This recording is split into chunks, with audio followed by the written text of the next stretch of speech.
আমরা ছাত্রদল বিগত সকল স্বৈরাচার পতনের বিরুদ্ধে এরশাদ থেকে হাসিনা যুগে যুগে সকল স্বৈরাচারের বিরুদ্ধে আমরা যেমন রাজপথে ছিলাম, ঠিক সেভাবেও আমরা আগামীতে সকল অপশক্তির বিরুদ্ধে রাজপথে থাকব। প্রথম বাংলাদেশ আমার, শেষ বাংলাদেশ, জীবন বাংলাদেশ আমার, মরণ বাংলাদেশ। আমাদের এই সোনার বাংলাদেশ 1971 সালে মহান মুক্তিযুদ্ধের মধ্য দিয়ে আমরা এই দেশকে স্বাধীন করেছি। মহান মুক্তিযুদ্ধের ঘোষক শহীদ রাষ্ট্রপতি জিয়াউর রহমান, যার ঘোষণার মাধ্যমে সারা বাংলাদেশে একটি জাতি একটি আধুনিক স্বপ্ন দেখার সুযোগ পেয়েছিল, একটি জাতি হিসেবে, একটি নতুন দেশ হিসেবে আত্মপ্রকাশ করার সুযোগ পেয়েছিল।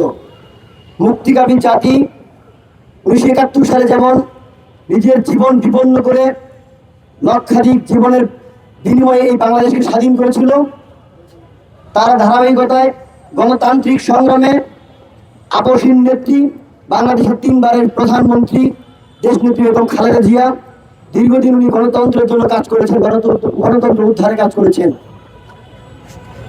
আমরা দেখেছি সর্বশেষ 2024 জুলাই গণ অভ্যুত্থানে সারা বাংলাদেশের সকল শ্রেণী পেশার মানুষ যখন দীর্ঘ 17 বছর যেই অপশক্তি, যেই দানবীয় শক্তি বাংলাদেশের সকল মানুষের বিপক্ষে গিয়ে হাজার হাজার মানুষকে হত্যা করেছে, শিশু থেকে বৃদ্ধকে হত্যা করেছে, তার বিপরীতে সারা বাংলাদেশের মানুষ যখন ক্ষোভে ফেটে উঠেছিল, সারা বাংলাদেশে আমরা দেখেছি জুলাই বিপ্লবের মাধ্যমে আমরা নতুন বাংলাদেশের সেই দ্বিতীয় সংস্করণ পেয়েছি। সেই স্বৈরাচারী হাসিনা এবং তার দোসররা এই বাংলাদেশ থেকে পালিয়ে যেতে বাধ্য হয়েছে, কিন্তু আমরা দেখছি হাসিনা পালিয়ে যাওয়ার পরেও বিভিন্ন সময় তারা আজকে আবার মাথা চাড়া দিয়ে ওঠার চেষ্টা করছে। এই যে তাদের অপচেষ্টা, এই দেশকে আবার সেই ধ্বংসযজ্ঞে পরিণত করার জন্য যে অপচেষ্টা রয়েছে, আজকে দেশি এবং বিদেশি ষড়যন্ত্রের মাধ্যমে এই স্থিতিশীল বাংলাদেশকে, যখন এই বাংলাদেশের 18 কোটি মানুষের প্রত্যক্ষ ভোটে নির্বাচিত বাংলাদেশের আশা আকাঙ্ক্ষার প্রতীক বর্তমানে জনমানুষের প্রধানমন্ত্রী আমাদের মাননীয় তারেক রহমান, সারা বাংলাদেশের প্রধানমন্ত্রী, যখন উনি ইতিমধ্যেই যে নির্বাচনী প্রতিশ্রুতি দিয়েছিল, সেই নির্বাচনী প্রতিশ্রুতি নির্বাচন পরবর্তী 3 মাসের মধ্যেই যখন সর্বোচ্চ প্রতিশ্রুতি বাস্তবায়নের জন্য কাজ করছেন, আমরা দেখতে পাচ্ছি কিছু কুচক্রী মহল এবং সেই আওয়ামী লীগের দোসররা এই দেশকে আবার অস্থিতিশীল করার জন্য তারা উঠে পড়ে লেগেছেন। আপনারা জানেন আগামীকালকে সেই বাংলাদেশের নিষিদ্ধ ঘোষিত যেই সংগঠন, সেই সংগঠনের প্রতিষ্ঠা বার্ষিকী উপলক্ষ করে আমরা দেখতে পেয়েছি তারা বিভিন্নভাবে তারা মহড়া দেওয়ার চেষ্টা করছেন, জনমনে আতঙ্ক সৃষ্টির জন্য ককটেল বিস্ফোরণ করছেন।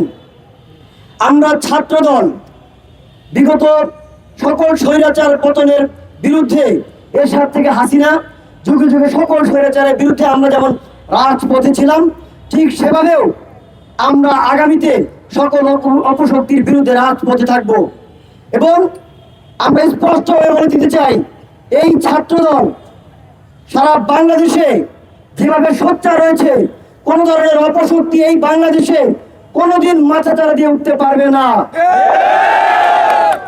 আওয়ামী লীগের গুন্ডারা, যুবলীগের গুন্ডারা, ছাত্রলীগের গুন্ডারা, অ্যাকশন অ্যাকশন, ছাত্র দলের অ্যাকশন, আরিফ ভাইয়ের অ্যাকশন, আরিফ ভাইয়ের অ্যাকশন, আওয়ামী লীগের গালে গালে, সন্ত্রাসীদের গালে গালে, দর্শকদের গালে গালে,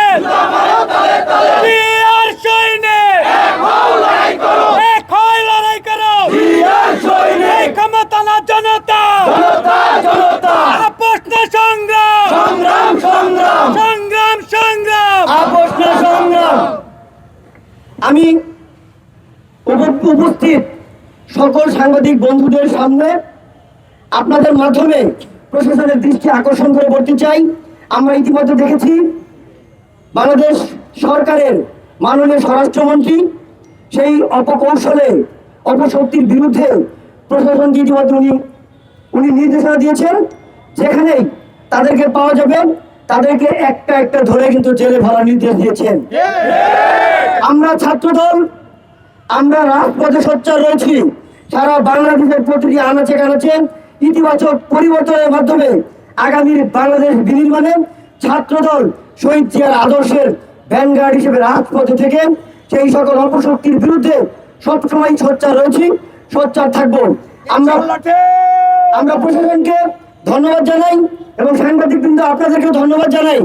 আপনাদের মাধ্যমেই সারা বাংলাদেশের সাধারণ মানুষ সচেতন হয়ে আমাদেরকে সহযোগিতা করবে।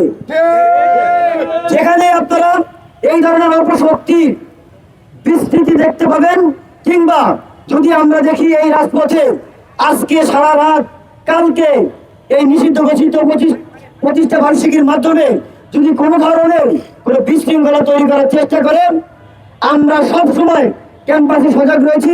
ছাত্রদল সারা বাংলাদেশে সজাগ রয়েছে। আমাদের ছাত্রদলের দিন শেষ, সন্ত্রাসীদের দিন শেষ, সবার আগে বাংলাদেশ, এই সন্ত্রাসীদের দিন শেষ, এই গুন্ডা লীগের দিন শেষ, সবার আগে বাংলাদেশ। আমাদের কেন্দ্রীয় ছাত্রদলের বিপ্লবী সভাপতি রাকিবুল ইসলাম রাকিব ভাই এবং সংগ্রামী সাধারণ সম্পাদক নাসিরউদ্দিন নাসির ভাই ইতিমধ্যেই আমাদের সকল শিক্ষা প্রতিষ্ঠানে এবং বিভিন্ন ইউনিটে কিন্তু নির্দেশনা দিয়েছেন। আমরা রাজপথে থেকে যাতে সেই অপশক্তির বিরুদ্ধে কাজ করি। আপনাদের শুধু একটি কথাই বলবো, এই বাংলাদেশ আমার, আপনার, আমাদের বাংলাদেশ। এই বাংলাদেশ সবার বাংলাদেশ। সবার আগে সবার আগে সবার আগে ইনশাআল্লাহ আগামীর বাংলাদেশ সবার বাংলাদেশ। এই স্বপ্নে সোনার বাংলাদেশ বিনির্মাণে আপনাদের সকলকে পাশে চাই। আমরা ছাত্ররা বাংলাদেশের পাশে রয়েছি।